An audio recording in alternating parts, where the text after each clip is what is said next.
Welcome back to Food History and Mystery. We're continuing with Old World foods.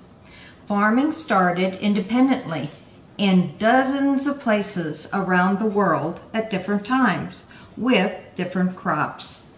These included China, India, Central Africa, Siberia, and several in the New World, even New Guinea.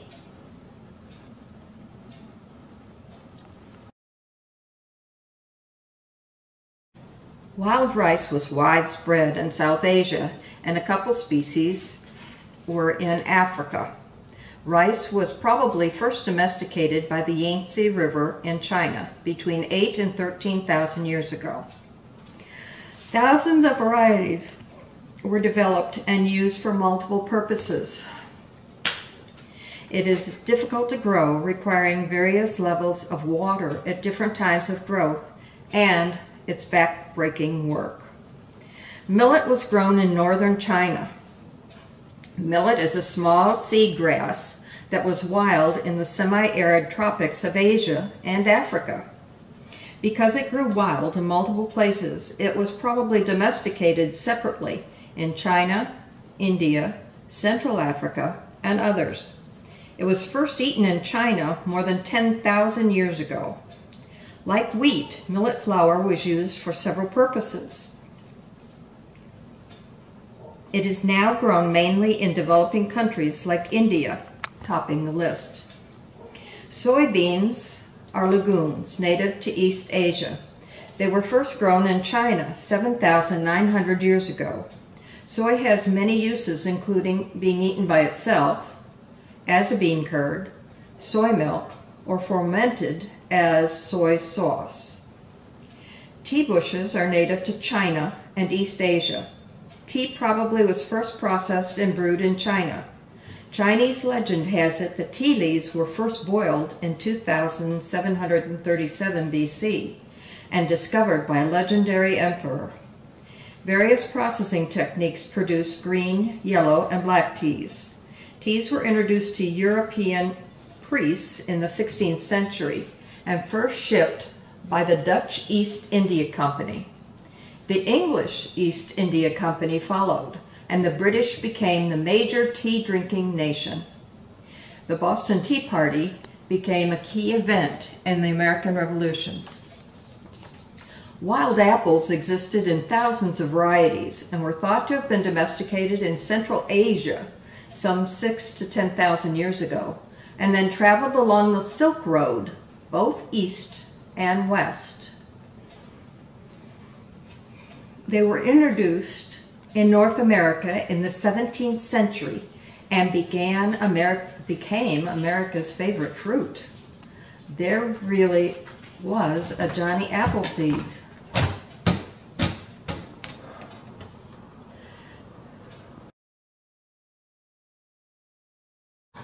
Sugarcane is a tall grass widespread in Southeast Asia in various islands. It probably was first used in New Guinea and southern China.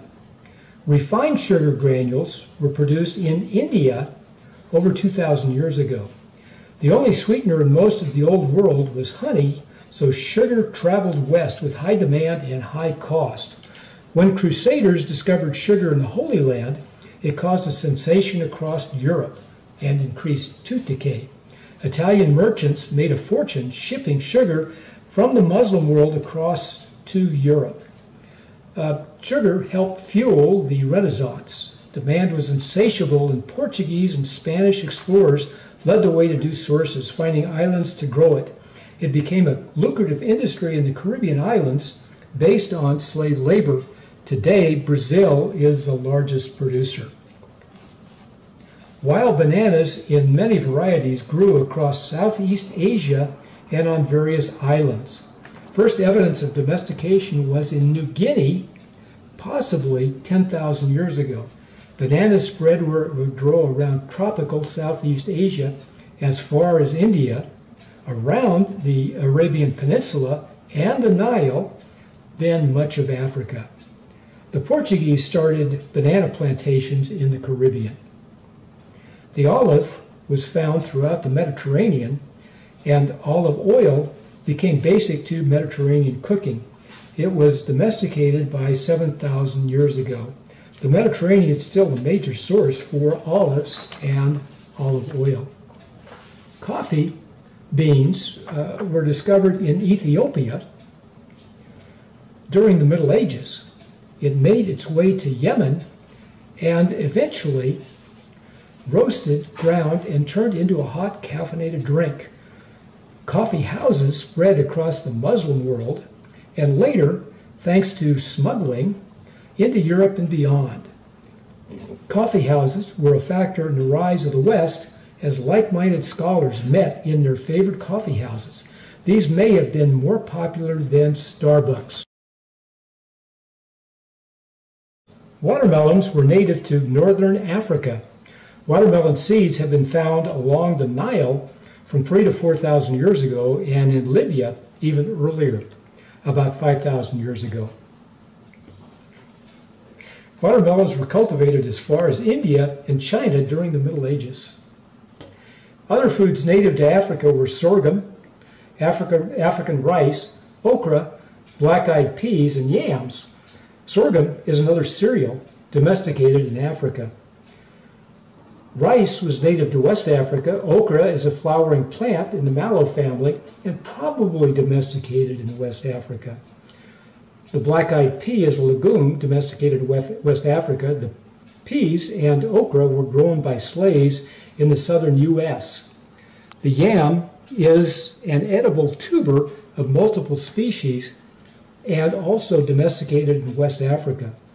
Nigeria is the largest producer of yams.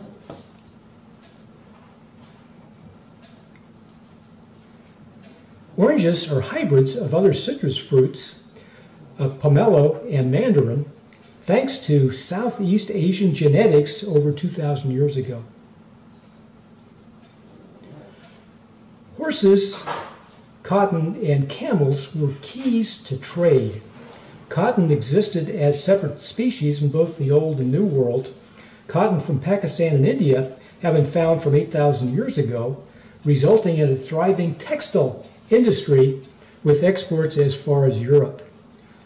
African cotton has been dated to Nubia, now Sudan, and southern Egypt, close to 5,000 years ago. Horses were domesticated on the Eurasian steppe 5,000 to 6,000 years ago, perhaps Kazakhstan, great for nomadic cavalry archers like the Mongols. Camels are known for transporting goods in the deserts of the Arabian Peninsula. They also provided milk, meat, and hair fibers for textiles. The single-humped dromedaries probably were domesticated here about 5,000 years ago. That's a quick trip on Old World foods. Join us on our continuing journey through food history and mystery. Please subscribe.